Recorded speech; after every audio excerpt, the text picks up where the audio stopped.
Grand Rising, everyone. Make sure my volume, can't tell if my volume is up. Hopefully it is. So, I said I'm going to jump on here. One, because of a post that I made yesterday, and it seemed to make people respond a certain way. And people have been sending me messages and whatnot. But two, because of another page that I run, I had posted a video, and I'll probably go ahead and share it on this page as well. I had posted a video this morning about this brother. He was speaking on, same thing. It's interesting. That must have been the energy yesterday. Hurt people basically getting in relationships with hurt people, or whole people getting in relationships with broken and hurt people, and why you have to understand that you are not able to heal someone who is already broken.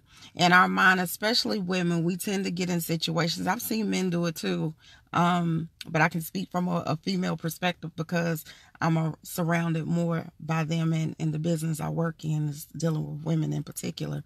We get into situations and we might see the signs, and we might see the flaws, and we might see the things that show that they are broken.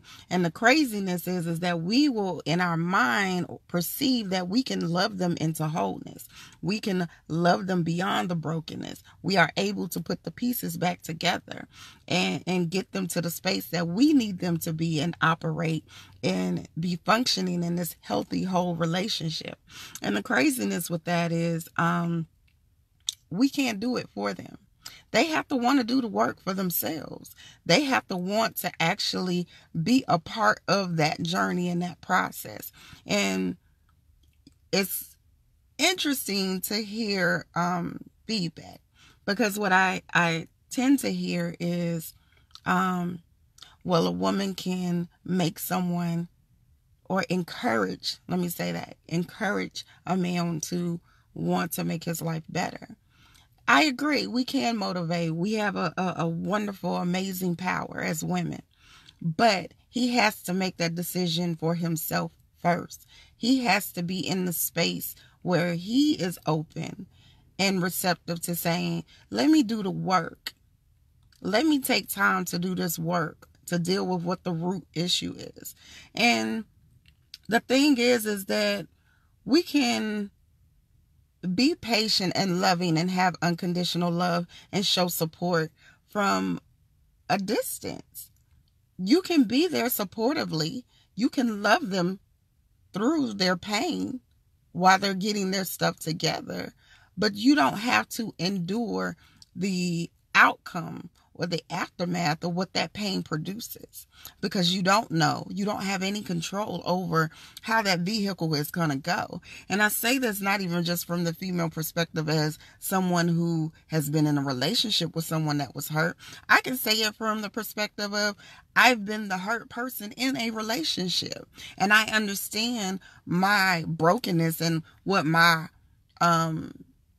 unwillingness to really deal and resolve the issues that needed to be resolved before I got into that relationship. I understand what it created. I'm still to this day dealing with the aftermath of some pain that I did not resolve at that time frame. And when I say the aftermath, that's the results, the residue of it. I have a constant reminder of why you always deal with that pain. This is why we are walking around with so many broken relationships and broken households, because we are not taking the time to do the work on ourselves, because we're so scared to be by ourselves. We're so scared to be alone. And the interesting part about that is we came into the world by ourselves. We came into this universe with a direct intent and purpose. But we get caught up in this ideal of, I don't want to be by myself. So instead of me taking the time to do the work on myself, I would prefer to be in this situation that I'm going to hurt someone else. Or I would prefer to be distracted from the work that I need to do in order to make sure that I'm showing up in this dynamic fully in my best self, fully as the right person. So when I'm posting information or and sharing insight from whatever dynamic, we have to understand that we got to be willing to do the work. We got to be willing to do the work on all levels when it comes to relationships and before we get into relationships, because this ends up having a residual effect on our children, on our community. When we're dealing with people, even from the perspective, like I work at Comedic Science. So we deal with wanting people to be healthy, wanting people to get their bodies together so their mind can be clear when they're thinking and how they connect. So it's so crazy because I'll hear so many excuses on why you are not doing what you need to do in order for you to be healthy. And it's the same concept. It's like, I can't want it for you. I can give you all the information. I can give you all the tools. But you got to want it for yourself. You got to be in the mindset where you are embracing this change. You are ready and receptive to do the work. Don't come to me when your body is broken down. And that's the same, I guess, ideology that I have when it comes to getting into another relationship. Don't come to me when you are already broken. Do the work first. Get yourself in a whole space first. Show me that you truly love yourself. It is an act of courage to really take yourself and go do the work. I always say that. I get it. It's very easy for us to get into situations. It's very easy for you to do the things that distract you from doing what you need to do for yourself, dealing with your own truth. It's very easy. This world is set up with a bunch of distractions. I can easily get swept into chaos. It's not hard at all. But the whole divine purpose is to make sure that you are elevating and evolving into your best self as we're on this journey and we're in this process. And you can't do that when you are constantly being distracted or creating distractions. Think from a whole place. I always say this, like, before you make any decision, if you have really done the work and you are consistently doing the work on yourself, you will make better choices. You will make different decisions. You move differently. You vibrate differently. Your frequency is different. And because you are doing that, you are going to attract the people who resonate with that, who are in alignment with that. Now, I ain't saying that you ain't getting ready to attract the crap either, but you are able to see the crap. You are able to discern that this person is not in alignment with who I am and what I want to do with my life at this moment in time. Soon as you're able to see that, then you will dismiss anything that is not there, that's not serving that. Some things are not meant for us to endure. A brother on our other page was like, it didn't make sense for us to say, go do the work. It doesn't make sense for you to feel like somebody that you're not supposed to be in a relationship. You shouldn't trust in this woman or man to help you put the pieces together. That's what they got counselors for. That's what they got spirit guides for. This is what they have doctors, whatever, psychiatrists. That's what they are there for, to help you put the pieces together. Go and trust in someone who is professionally trained on whatever level. Life coach, business coach. Go get one of them to help you get yourself together before you go into a situation and you are pulling someone in the sinking mud with you. Because, of course, when we love and we have a connection and all of that, we are human. We're instantly going to connect and have chemistry with people. But guess what? Just because you have chemistry with someone or you say that you love someone doesn't mean that it's time at this moment. It means if you know that you got some stuff to do and it's divine for y'all to be together, you will be together, period. But you want to make sure that you're showing up as your best self. So do the work.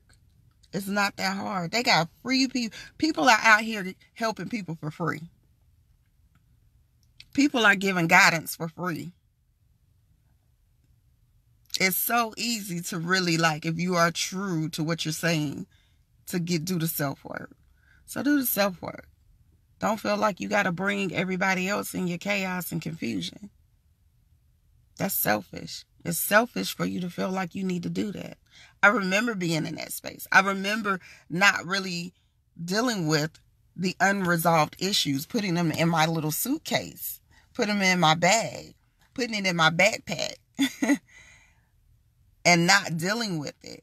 Just saying, oh, I don't have time to deal with that because I got these babies to raise. I got this business to run. I'm a mother.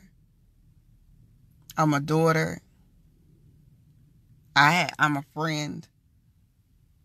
I had all of these excuses on why I don't have time to deal with the fact that the man that I've been married to for X amount of years, we're getting ready to get a divorce. I don't have time to deal that I was in a relationship that was not conducive to who I was. So instead of dealing with it, I jumped into a different relationship with some old shit.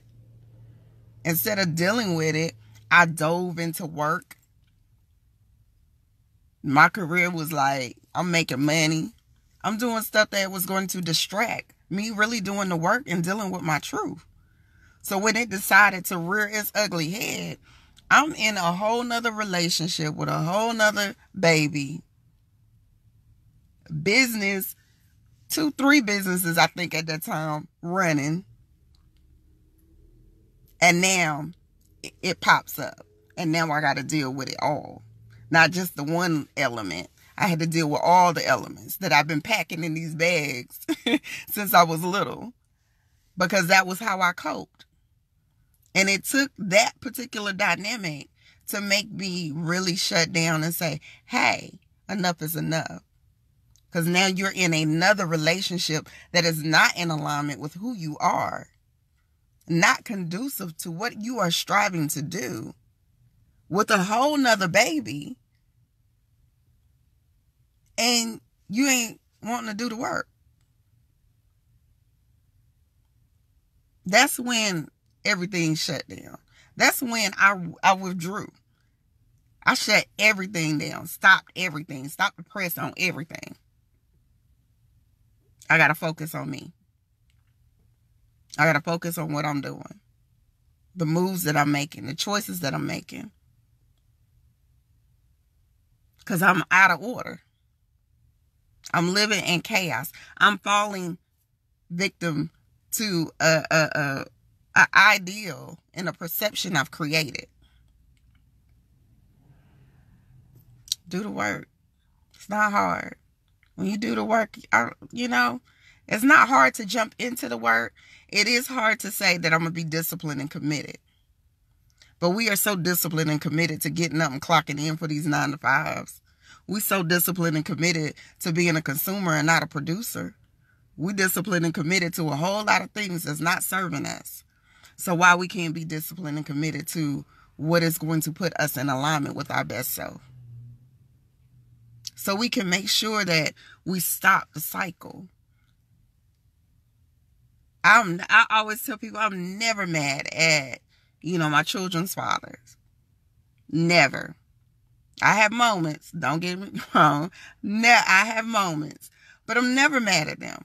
Why? Because I know I was a part of the problem.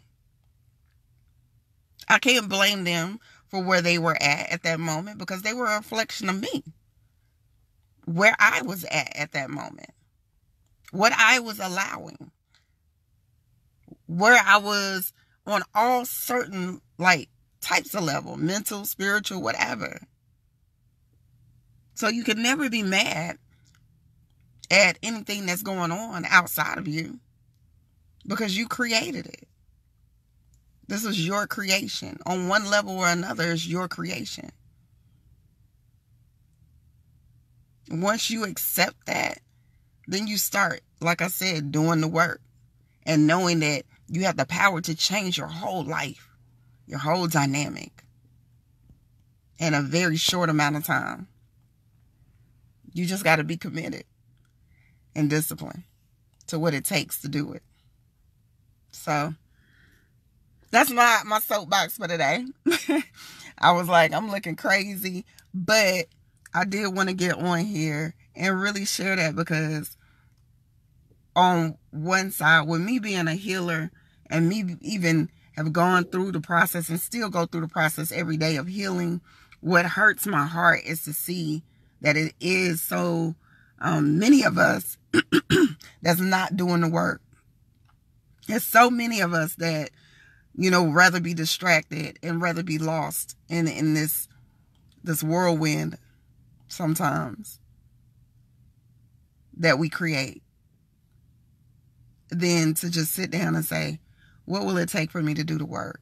Does that mean I need to, stop dating for a year? Does that mean I need to, hold my head down and focus on what it is that I'm trying to accomplish for a certain amount of time? The same way that we are very diligent on accomplishing our goals with work or career or whatever it may be, buying a house, buying a car. It's the same concept when it comes to making sure that we getting ourselves into a whole space. It's so important. It's necessary. I love y'all. Walk in your purpose and your passion. Embrace it. Run towards it. It's an amazing experience. I cannot express enough, no matter how much self-work I needed to do throughout this process. The one thing I can say is that I'm so thankful and so grateful for this journey and this experience to be able to understand it at this point, to be able to come through it all and see how strong I am and how much I've survived, and that I'm still able to smile, I'm still able to laugh, I'm still able to, love wholeheartedly. I'm still able to do so much, no matter and despite everything I've been through, because I understand differently now. I vibrate differently. I move differently. So I get it. I love y'all. Bye.